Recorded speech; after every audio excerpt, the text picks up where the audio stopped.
Janasena TDP మధ్య సీట్ల సర్దుబాటు కొలిక్కి వస్తున్నట్టుగా తెలుసు. దాదాపు 35 నుంచి 40 స్థానాల వరకు జనసేనకు టీడీపీ కేటాయించే అవకాశాలు కనిపిస్తున్నాయి. అత్యధికంగా ఉమ్మడి గోదావరి జిల్లాలకు సంబంధించి ఎక్కువ సీట్లు జనసేనకు కేటాయించే ఛాన్స్ కనిపిస్తుంది. ఇక ముద్రగడ గనుక జనసేనలో చేరితే గనుక పిఠాపురం స్థానాన్ని లేదా పత్తిపాడు స్థానాన్ని ఆయనకు కేటాయించే అవకాశాలు కనిపిస్తున్నాయి జనసేన తరఫున. మొత్తం మీద ఒక శ్రీకాకుళం మినహా అన్ని జిల్లాలకు సంబంధించి దాదాపు 35 నుంచి 40 స్థానాలు జనసేన కేటాయించే అవకాశాలు కనిపిస్తున్నాయి. దీనికి సంబంధించి పవన్ కళ్యాణ్ చంద్రబాబు మధ్య సుదీర్ఘంగా చర్చలు కూడా సాగినట్లుగా సమాచారం అందుతుంది. సో ఓవరాల్గా దాదాపు 40 సీట్ల వరకు కూడా జనసేనకు సీట్లు కేటాయించే అవకాశాలు కనిపిస్తున్నాయి పొత్తులో అవగాహనలో భాగంగా. సో ఏం జరగబోతుంది వచ్చే ఎన్నికల నాటికి టీడీపీ జనసేన పొత్తులో భాగంగా ఏ స్థానాలు కేటాయించబోతుంది, జిల్లాల వారీగా ఏ స్థానాలు కేటాయించబోతుందో ఒక్కసారి చూద్దాం. రైట్, మొత్తం మీద టీడీపీ జనసేన పొత్తు అవగాహనలో భాగంగా రెండు పార్టీలు కూడా ఒక అంగీకారానికి వచ్చినట్టుగా తెలుస్తోంది 35 నుంచి 40 స్థానాలకు సంబంధించి. ఒక్కసారి మొదటగా విజయనగరం జిల్లా చూద్దాం. విజయనగరం జిల్లాకు సంబంధించి నెల్లిమర్ల, సాలూరు ఈ రెండు కూడా విజయనగరం జిల్లాలో జనసేనకు కేటాయించే అవకాశాలు కనిపిస్తూ ఉన్నాయి. ఉత్తరాంధ్రకు సంబంధించి విజయనగరం జిల్లాలో ఇది పరిస్థితి. ఇక విశాఖ జిల్లాలో విశాఖపట్నం సౌత్, అలాగే విశాఖపట్నం నార్త్, దాంతోపాటు గాజువాక, పెందుర్తి లేదంటే యలమంచిలి ఈ 4 స్థానాలు జనసేనకు కేటాయించే అవకాశాలు ఉమ్మడి విశాఖపట్నం జిల్లాకు సంబంధించి తెలుస్తోంది. రైట్, ఇక తూర్పుగోదావరి జిల్లాకు సంబంధించి ముఖ్యంగా కాకినాడ టౌన్ అలాగే కాకినాడ రూరల్, కాకినాడ సిటీ అలాగే కాకినాడ రూరల్, దాంతోపాటు పిఠాపురంతో పాటు రాజానగరం మొత్తం 4 స్థానాలు తూర్పుగోదావరి జిల్లాకు సంబంధించి జనసేనకు పొత్తులో భాగంగా కేటాయించే అవకాశాలు కనిపిస్తున్నాయి. రైట్, ఇక తూర్పుగోదావరికి సంబంధించి 4 స్థానాలు అయితే కేటాయించే అవకాశాలు కనిపిస్తున్నాయి. ఒక్కసారి అనిల్ దగ్గరికి వెళ్దాం. మా ప్రతినిధి అనిల్ ప్రస్తుతం లైవ్లో అందుబాటులో ఉన్నారు. అనిల్, ముఖ్యంగా ఉత్తరాంధ్ర అలాగే గోదావరి జిల్లాలకు సంబంధించి జనసేనకు కేటాయించే స్థానాలకు సంబంధించి ఒక క్లారిటీ వచ్చినట్టుగా తెలుస్తుంది. సో ఏ స్థానాలు ముఖ్యంగా విశాఖ, విజయనగరం అలాగే తూర్పుగోదావరి జిల్లాకు సంబంధించి ఏ స్థానాలు జనసేన కేటాయించే అవకాశాలు ఉన్నాయి?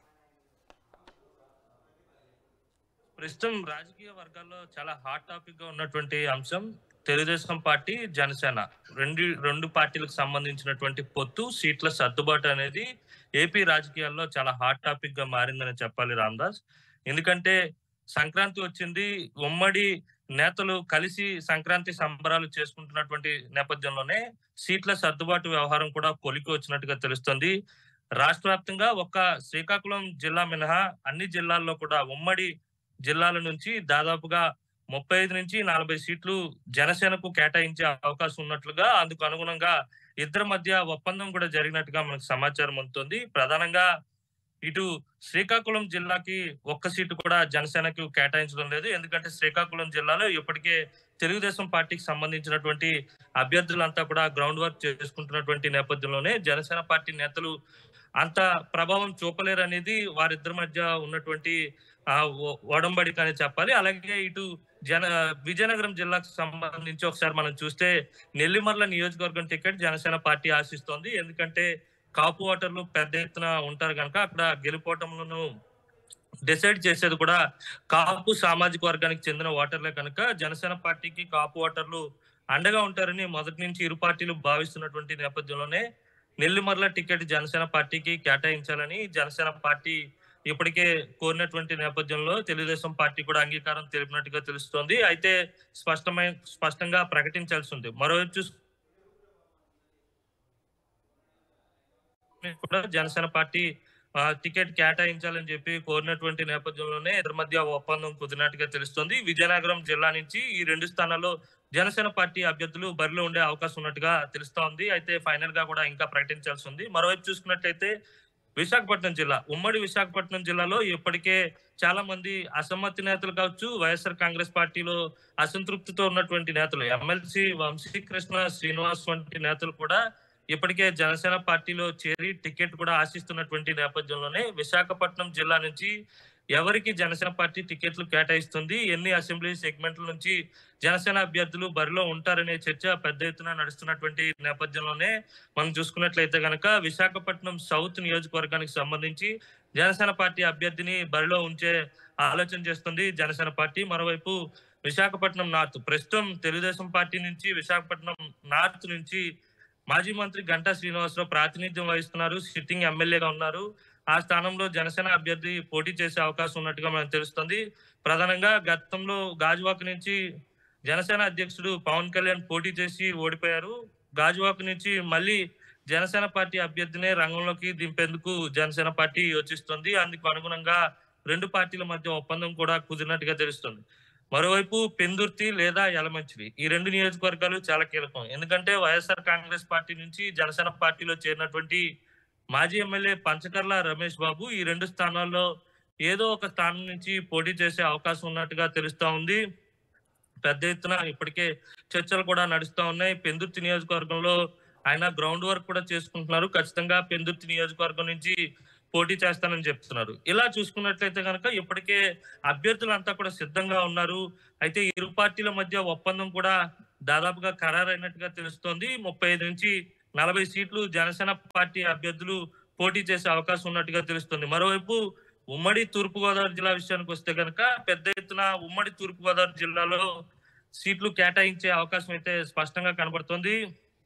ఓవరాల్ గా పిఠాపురం సంబంధించి ముద్రగడ పద్మనాభం కనుక జనసేన పార్టీలో చేరితే ఆయన పిఠాపురం అసెంబ్లీ సెగ్మెంట్ కు ముద్రగడ పద్మనాభం పోటీ చేసే అవకాశం ఉంటుంది. ఎందుకంటే కాపు నేతగా కాపులకు సంబంధించినటువంటి ప్రతి అంశాన్ని రిప్రజెంట్ చేసేటువంటి ముద్రగడ పద్మనాభం ఖచ్చితంగా జనసేన పార్టీలో చేరుతారని ఇప్పటికే సమాచారం ఉన్నటువంటి నేపథ్యంలో ఆయన కూడా పిఠాపురం అసెంబ్లీ సెగ్మెంట్ నుంచి బరిలో ఉండే అవకాశం ఉంటుంది. అలాగే కాకినాడ రూరల్ కి సంబంధించి జనసేన పార్టీకి టికెట్ కేటాయిస్తారనే సమాచారం ఉంది. మరోవైపు రాజమండ్రి రూరల్ కావచ్చు, అలాగే ఇంకొన్ని నియోజకవర్గాల నుంచి జనసేన పార్టీ అభ్యర్థులు రంగంలో ఉండే అవకాశం ఉంటుంది. అందుకు అనుగుణంగా ఇప్పటికే రెండు పార్టీలకు సంబంధించినటువంటి అధినేతలు కూడా దానికి సంబంధించినటువంటి ఒప్పందం కూడా చేసుకున్నటువంటి సమాచారం ఉంది. మొత్తం మీద మరి రేపు లేదా ఎల్లుండు ఈ జాబితా పూర్తి స్థాయిలో ప్రకటించే అవకాశం అయితే మిగతా స్థానాలకు సంబంధించి ఇప్పటి వరకు ఉత్తరాంధ్రకు సంబంధించి ఉమ్మడి 3 జిల్లాల్లో దాదాపుగా శ్రీకాకుళం కనుక స్కిప్ చేస్తే మిగతా 2 జిల్లాల్లో దాదాపుగా అభ్యర్థులు ఖరారని తెలుస్తుంది. ఉమ్మడి గోదావరి జిల్లా కూడా చూస్తాం. ఇక మిగతా జిల్లాలకు సంబంధించి ఒక్కసారి ఏ అభ్యర్థులు ఖరారవుతున్నారో చూసి మీ దగ్గరకు వచ్చే ప్రయత్నం చేస్తాను.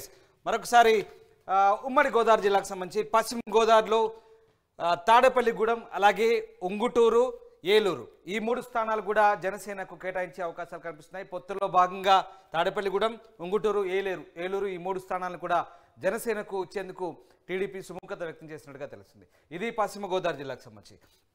రైట్, ఇక కృష్ణా జిల్లా చూద్దాం.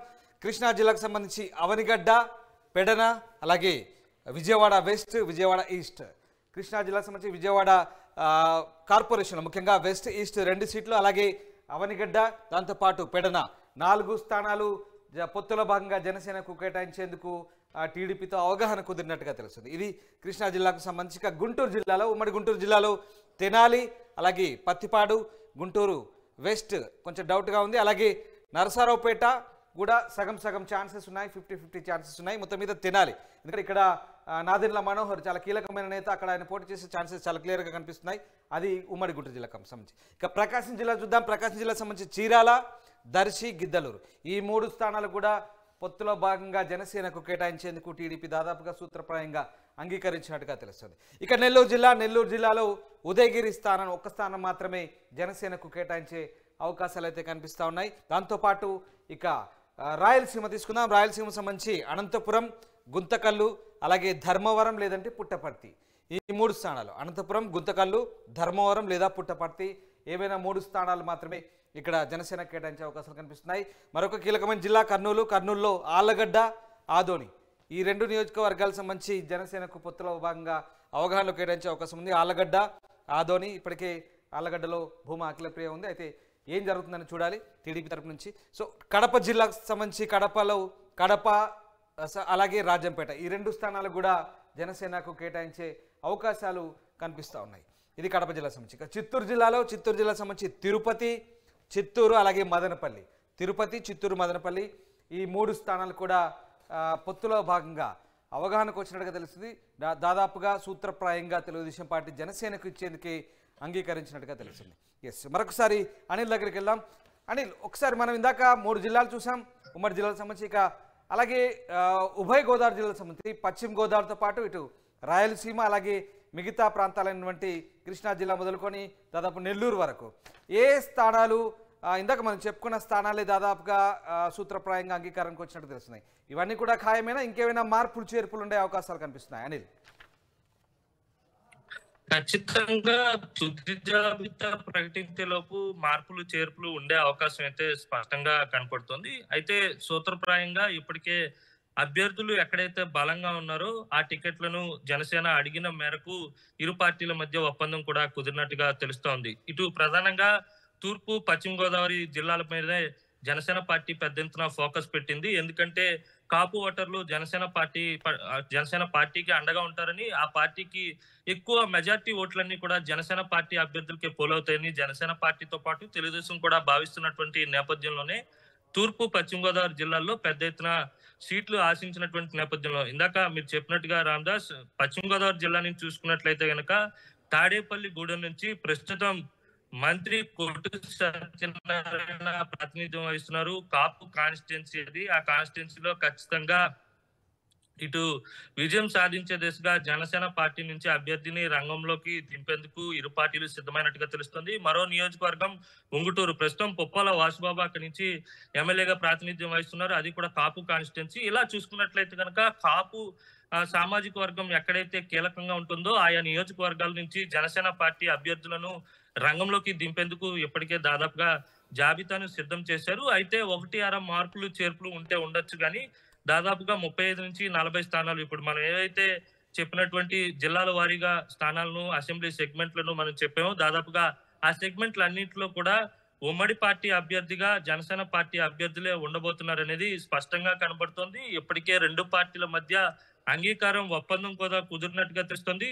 జిల్లా స్థాయిలో ఉన్నటువంటి నేతలకు కూడా ఇప్పటికే ఆ అంశాలన్నీ కూడా చెప్పినట్టుగా తెలుస్తుంది. ఎందుకంటే మొదటి నుంచి ఇటు చంద్రబాబు నాయుడు కావచ్చు, లేకపోతే జనసేన అధినేత పవన్ కళ్యాణ్ కావచ్చు, టికెట్ల సర్దుబాటు విషయంలో ఖచ్చితంగా ఎవరికైనా టికెట్ రాకపోతే కనుక వారంతా కూడా త్యాగాలకు సిద్ధం కావాలని చెప్తున్నటువంటి నేపథ్యంలోనే పార్టీ నేతలను ముందు నుంచి ప్రిపేర్ చేస్తూ వస్తున్నారు. అందుకు అనుగుణంగానే జాబితాను కూడా సిద్ధం చేశారు.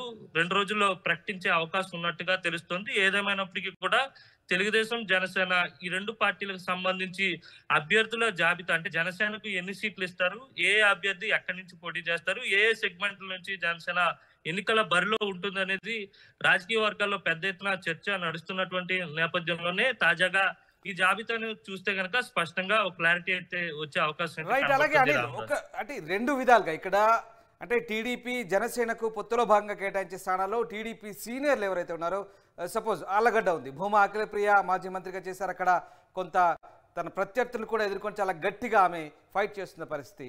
సో అంటే స్వపక్షంలోనే ఆమె కొంత వ్యతిరేకత కూడా ఉంది, 2 వర్గాలుగా ఉన్న పరిస్థితి. అక్కడ అలాంటి స్థానాలు జనసేనకు ఇవ్వాలనుకుంటే కనుక ఎట్లాంటి పరిస్థితి ఉండే అవకాశం ఉంది? ఎందుకంటే టీడీపీ మళ్ళీ వాళ్ళ నేతలకు మధ్య ఇటు జనసేనకు మధ్య సయోధ్య ఎలా కుదిరే అవకాశం ఉంది?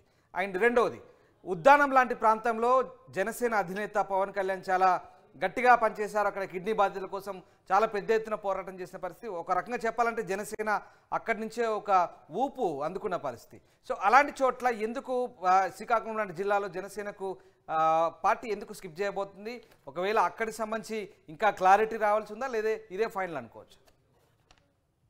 ఎస్ రామదాస్, మీరు అన్నట్టుగా ఉద్దానం దాదాపుగా 3-4 నియోజకవర్గాల పరిధిలో ఉంటుంది. ఉద్దానం ప్రాంతంలో చాలా పెద్ద ఎత్తున జనసేన పార్టీకి సంబంధించినటువంటి నేతలు కావచ్చు, జనసేన అధినేత పవన్ కళ్యాణ్ విస్తృతమైనటువంటి సేవా కార్యక్రమాలు చేశారు. ఉద్దానం అంశంలో ప్రభుత్వాన్ని నిలదీయడం వంటి అంశాలు కూడా పెద్ద ఎత్తున చేపట్టినటువంటి జనసేన అధినేత పవన్ కళ్యాణ్ ఆ ప్రాంతం నుంచి ఒక్క అభ్యర్థిని కూడా రంగంలోకి దింపకపోవడం అనేది రాజకీయంగా పెద్ద ఎత్తున చర్చకు దారితీస్తుంది. ఎందుకంటే ఆయా ప్రాంతాల్లో జనసేన పార్టీ కూడా ఓట్లు ఉంటాయి, అక్కడ చాలా బలంగా పనిచేసిన సందర్భాలు కూడా ఉన్నాయి. కానీ శ్రీకాకుళం జిల్లాకు సంబంధించి ప్రతి నియోజకవర్గంలో ఉమ్మడి శ్రీకాకుళం జిల్లాలో 10 నియోజకవర్గాలు ఉన్నాయి. ఈ 10 అసెంబ్లీ సెగ్మెంట్లలో కూడా పెద్ద ఎత్తున తెలుగుదేశం పార్టీకి సంబంధించినటువంటి అభ్యర్థులు, బలమైన నేతలు ఉన్నారు. ఇప్పుడు ఆంధ్రాల వలస నుంచి కోన రవికుమార్ని తీసుకోవచ్చు, లేదంటే టెక్కలి నియోజకవర్గం నుంచి అచ్చెన్నాయుని తీసుకోవచ్చు, ఇచ్చాపురం నియోజకవర్గం నుంచి బేందాలం అశోక్ని తీసుకోవచ్చు, లేకపోతే ఎచ్చెర్ల నియోజకవర్గం నుంచి కళా వెంకట్రావుని తీసుకోవచ్చు. అలాగే శ్రీకాకుళం అర్బన్ నియోజకవర్గం నుంచి గుండా లక్ష్మీదేవిని తీసుకోవచ్చు. అలాగే శ్రీకాకుళం ఎంపీ గారు రామ్మోహన్ నాయుడు ఉన్నారు. ఇలా కీలకమైనటువంటి నేతలంతా కూడా శ్రీకాకుళం జిల్లాలో ఉన్నటువంటి నేపథ్యంలోనే తెలుగుదేశం పార్టీ బలంగా ఉందని వారు భావిస్తున్నటువంటి నేపథ్యంలోనే అక్కడ ఒక్క సీటు కూడా జనసేన పార్టీకి కేటాయించలేనట్టుగా తెలుస్తా ఉంది. మరోవైపు చూసుకున్నట్లయితే కనుక భూమా అఖిలప్రియకి సంబంధించినటువంటి వ్యవహారం కూడా చాలా కీలకంగా మారబోతుంది. ఎందుకంటే పార్టీలో ఉన్నటువంటి అంతర్గత విభేదాలను ఆమె సర్దుబాటు చేసుకుంటూనే రాజకీయ పోరాటంలో చాలా కీలకమైనటువంటి భూమిక పోషిస్తున్నారు. తెలుగుదేశం పార్టీ బలోపేతానికి కృషి చేస్తున్నారు. ఇటీవలే జరిగినటువంటి చంద్రబాబు నాయుడు సభ విషయంలో కూడా చాలా కీలకమైనటువంటి పాత్ర పోషించినటువంటి నేపథ్యంలోనే అలాంటి టికెట్ ఒకవేళ జనసేన పార్టీ కేటాయిస్తే కనుక పెద్ద ఎత్తున రాజకీయ వివాదాలు కూడా తావిస్తుంది ఇలాంటి అంశాలు. ఎందుకంటే సర్దుకుపోతారా లేకపోతే అధినాయకత్వంపై తిరుగుబాటు చేస్తారా అనేది వేచి చూడాల్సి ఉంది. ఇలాంటి అంశాలన్నీ కూడా టికెట్లు కేటాయించిన తర్వాత వారి అసంతృప్తి అసమ్మతి నేతలంతా కూడా బయటకు వస్తారా లేదంటే సర్దుకుపోయి విజయం దిశగా ముందుకెళ్తారా అనేది మనం వేచి చూడాల్సి ఉంది. Ramdas right, thanks for the update Anil. ఇది మొత్తం మీద దాదాపు 40 సీట్ల వరకు పొత్తులో భాగంగా జనసేనకు తెలుగుదేశం పార్టీ కేటాయించే అవకాశాలు కనిపిస్తున్నాయి వచ్చే అసెంబ్లీ ఎన్నికలకు సంబంధించి. ఇక దాదాపు శ్రీకాకుళం మినహా ఉమ్మడి అన్ని 12 జిల్లాలకు సంబంధించి కూడా అభ్యర్థులు దాదాపుగా ఖరారైన అవకాశాలు కనిపిస్తూ ఉన్నాయి. ఎస్, మరొకసారి చూద్దాం టీడీపీ జనసేనకు కేటాయించబోయేటువంటి స్థానాలు ఏంటో ఒకసారి చూద్దాం. ముఖ్యంగా మొదటగా ఉత్తరాంధ్రకు సంబంధించి, ఉత్తరాంధ్రలో ఉమ్మడి విజయనగరం జిల్లాకు సంబంధించి ఎస్ పీసీఆర్ ఒకసారి విజయనగరం వేయండి. విజయనగరం జిల్లాకు సంబంధించి చూసే ముందు ఒకసారి ఎస్ నెల్లిమర్ల, ఉమ్మడి విజయనగరం జిల్లాకు సంబంధించి నెల్లిమర్ల అలాగే సాలూరు ఈ 2 నియోజకవర్గాలు జనసేనకు కేటాయించే అవకాశాలు కనిపిస్తూ ఉన్నాయి. ఇక విజయనగరం జిల్లా తర్వాత విశాఖ జిల్లా కూడా చాలా కీలకంగా ఉండబోతుంది జనసేనకు సంబంధించి. ఉత్తరాంధ్రలో ముఖ్యంగా ఉత్తరాంధ్ర నుంచి ఆయన ఉద్యమాన్ని ప్రారంభించారు కానీ శ్రీకాకుళం స్కిప్ చేసే అవకాశం కనిపిస్తుంది. ఎస్, విశాఖ చూద్దాం. విశాఖలో విశాఖపట్నం సౌత్, విశాఖపట్నం నార్త్, విశాఖపట్నం దక్షిణ అలాగే ఉత్తర ఈ 2 నియోజకవర్గాలు, గాజువాక, దాంతోపాటు పెందుర్తి లేదంటే యలమంచిలి 4 నియోజకవర్గాలను కేటాయించే అవకాశాలు కనిపిస్తున్నాయి. ఇక తూర్పుగోదావరి చూద్దాం. తూర్పుగోదావరి జిల్లాలో అత్యధికంగా జనసేన కేటాయించే అవకాశాలు అందులో కాకినాడ సిటీ, కాకినాడ రూరల్, పిఠాపురం, రాజానగరం ఈ 4 స్థానాలు. ఇక వీటితో పాటు రాజమండ్రి రూరల్, రాజోలు, రామచంద్రాపురం, కొత్తపేట మొత్తం 8 స్థానాలు కేటాయించే ఛాన్సెస్ కనిపిస్తున్నాయి. ఇక పశ్చిమ గోదావరి జిల్లాకు సంబంధించి తాడేపల్లిగూడెం, ఉంగుటూరు, ఏలూరు ఈ 3 స్థానాలు పశ్చిమ గోదావరి జిల్లాకు సంబంధించి కేటాయించే అవకాశం ఉంది. ఇక సెంట్రల్ కృష్ణా జిల్లాకు సంబంధించి అవనిగడ్డ, పెడన అలాగే విజయవాడ వెస్ట్, విజయవాడ ఈస్ట్, విజయవాడ తూర్పు, విజయవాడ పశ్చిమ కేటాయించే అవకాశాలు ఉన్నాయి. ఇక గుంటూరు, ఉమ్మడి గుంటూరు జిల్లాకు సంబంధించి తెనాలి, పత్తిపాడు, గుంటూరు వెస్ట్ కాస్త అనుమానంగా ఉంది లేదంటే పత్తిపాడు కేటాయించవచ్చు. నర్సరావుపేట కూడా సగం ఛాన్సెస్ ఉన్నాయి. ఈ 3 నియోజకవర్గాలు ఉమ్మడి గుంటూరు జిల్లాకు సంబంధించి కేటాయించే అవకాశాలు కనిపిస్తూ ఉన్నాయి. ఇక్కడ ముఖ్యంగా తెనాలిలో పార్టీ సీనియర్ నేత నాదెళ్ల మనోహర్ పోటీ చేయబోతున్నారు. ఇక ఉమ్మడి ప్రకాశం జిల్లాకు సంబంధించి చీరాల, దర్శి అలాగే గిద్దలూరు ఈ 3 నియోజకవర్గాలు, చీరాల, దర్శి, గిద్దలూరు 3 నియోజకవర్గాలు కూడా జనసేనకు కేటాయించే అవకాశాలు కనిపిస్తున్నాయి ఉమ్మడి ప్రకాశం జిల్లాకు సంబంధించి. ఇక నెల్లూరు జిల్లా చూద్దాం. నెల్లూరు జిల్లాలో కేవలం 1 స్థానం మాత్రమే అవగాహనలో భాగంగా కేటాయించే అవకాశం ఉంది. ఉదయగిరి సంబంధించి నెల్లూరు కేటాయించే అవకాశం ఉంది. ఇక రాయలసీమ చూద్దాం. రాయలసీమలో అనంతపురం జిల్లాను చూస్తే అనంతపురం అలాగే గుంతకల్లు, ఇక ధర్మవరం లేదంటే పుట్టపర్తి ఈ 3 స్థానాలు కేటాయించే అవకాశాలు క్లియర్గా కనిపిస్తున్నాయి. ఇక కర్నూలు జిల్లాలో ఆళ్లగడ్డ ఇది కొంత సమస్యాత్మకంగా మారే అవకాశం ఉంది. ఎందుకంటే ఆళ్లగడ్డలో భూమా అఖిలప్రియ ఉంది. బహుశా ఇక దాని గురించి నిర్ణయం క్లియర్గా వచ్చిందో తెలియదు. లేదంటే ఆదోని, ఆళ్లగడ్డ ఆదోని ఈ 2 అయితే ప్రస్తుతానికి వార్తలు వస్తున్నాయి, కేటాయించే ఛాన్సెస్ ఉన్నాయని చెప్పేసి. ఇక కడప జిల్లాకు సంబంధించి కడప అలాగే రాజంపేట ఈ 2 నియోజకవర్గాలు కూడా జనసేనకు కేటాయించే అవకాశాలు కడప జిల్లాకు సంబంధించి కనిపిస్తున్నాయి. ఇక చిత్తూరు జిల్లాలో, ఉమ్మడి చిత్తూరు జిల్లాలో తిరుపతి, చిత్తూరు అలాగే మదనపల్లి ఈ 3 నియోజకవర్గాలు, తిరుపతి, చిత్తూరు, మదనపల్లి ఈ 3 నియోజకవర్గాలు ఉమ్మడి చిత్తూరు జిల్లాకు సంబంధించి కేటాయించే అవకాశాలు అయితే కనిపిస్తూ ఉన్నాయి. ఇది మొత్తం మీద తెలుగుదేశం పార్టీ జనసేనకు ఇచ్చే సీట్లు. ఓవరాల్గా దాదాపుగా 35 నుంచి 40 సీట్ల వరకు అయితే దాదాపుగా ఒక అండర్స్టాండింగ్కి వచ్చినట్టుగా తెలుస్తుంది. ఒక శ్రీకాకుళం మినహా, శ్రీకాకుళంలో దాదాపుగా మరి 10 స్థానాలు టీడీపీ చాలా బలంగా ఉంది. అక్కడ ఏం జరగబోతుంది, ఎలాంటి నిర్ణయం తీసుకోబోతున్నారు అనేది కొంత ఆసక్తికరంగా మారింది. ఇప్పటివరకు అయితే ఎలాంటి సమాచారం అందలేదు, ఎలాంటి క్లారిటీ లేదు. సో ఓవరాల్గా 40 సీట్లు జనసేనకైతే కేటాయించే అవకాశం ఉంది. ఈసారి ఏపీ అసెంబ్లీ ఎన్నికలు చాలా టఫ్ ఫైట్ ఉండే అవకాశాలు కనిపిస్తూ ఉన్నాయి. టీడీపీ జనసేన ఉమ్మడిగా కలిసి పోటీ చేస్తున్నాయి. అందులో భాగంగానే పొత్తులో భాగంగా ఈ 40 సీట్లు కూడా జనసేనకు కేటాయించే అవకాశాలు అయితే కనిపిస్తూ ఉన్నాయి. ఆయా స్థానాల్లో ఇరు పార్టీల నేతలు కూడా ఎవరికి టికెట్ కేటాయించినా పార్టీ కేటాయించినట్టు వాళ్ళ హైకమాండ్ చెప్పిన అభ్యర్థికి సంబంధించి గెలుపు కోసం కృషి చేయాల్సిన అవసరం ఉంది. సో ఓవరాల్గా ఇది జనసేనకు టీడీపీ కేటాయించబోయే సీట్లకు సంబంధించిన వివరాలు. ఇంకా చివరి నిమిషంలో ఏదైనా మార్పులు చేర్పులు చోటు చేసుకునే అవకాశం కూడా ఉంది. ప్రస్తుతానికైతే ఈ సీట్లకు సంబంధించి సూత్రప్రాయంగా ఇరు పార్టీల నేతలు ఒక అంగీకారానికి వచ్చినట్టు తెలుస్తుంది. ఈ సీట్ల సర్దుబాటు సంబంధించి అటు పవన్ కళ్యాణ్, చంద్రబాబు నాయుడు ఇద్దరు కూడా చాలా సుదీర్ఘంగా చర్చించి నిర్ణయం తీసుకోబోతున్నట్టుగా తెలుస్తుంది.